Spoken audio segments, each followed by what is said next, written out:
Now, protests in Cincinnati have been mostly peaceful, of course, but there are some instances of violence against police and property damage. Cincinnati police say they arrested 513 people, mostly for violating the city curfew. Now, Chief Investigative Reporter Craig Cheatham examined 350 of those criminal cases that are listed in Hamilton County Public Court records. His goal, finding out who the protesters are, where they're from, and why they're here.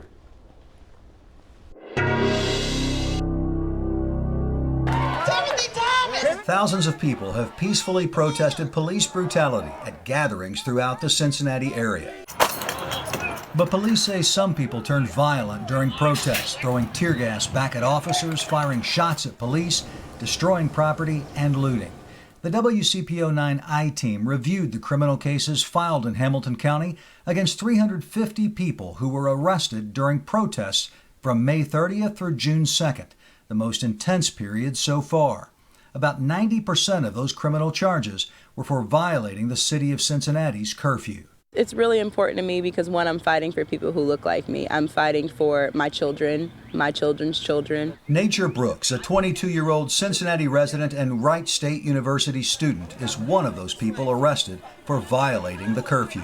Being somebody who's not afraid to take leadership and to speak out and have a voice and use the voice that I have, it's very important that I show up and show out. Police also arrested Howard Frolicker, a 29-year-old Navy vet who lives in Fort Thomas. We cannot let this go on any longer. We can't. Frolicker is charged with disorderly conduct and obstructing official business for allegedly throwing plastic water bottles at officers, then running away.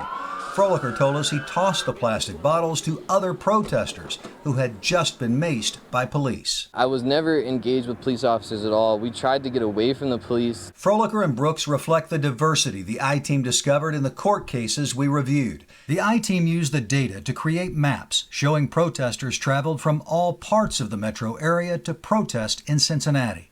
About 53% of those arrested listed addresses that are within the city of Cincinnati. 98% of the arrestees live in Cincinnati and its suburbs. 55% of those arrested are white. 41% are African American. 57% are 25 or younger. Before, it could always be a black thing, but now it's more than a black thing. University of Cincinnati professor Charles Jones says the diversity of protesters will help them accomplish their goals. Diversity is so important because it shows the degree of support. Professor Jones says it's also important that public officials not blame so-called outside agitators for the unrest. If you can put it on the boogeyman, if you can put it on the outside agitator, then that is saying that on the local level, everything is okay. But we know that everything is not okay because you have your people speaking out against that. Howard Frolicker and Nature Brooks are more committed than ever to confronting police brutality, bringing critical resources back into underserved communities, and keeping their voices in a movement that has spread across the world. It's our time. We're very fired up and ready to go. The I-Team requested on-camera interviews with Cincinnati Mayor John Cranley and Cincinnati Police Chief Elliot Isaac, but they declined. Craig Cheatham, WCPO-9, I-Team. If you would like to know more about those specific arrests, check out our interactive map created in the I-Team's digital story on WCPO.com.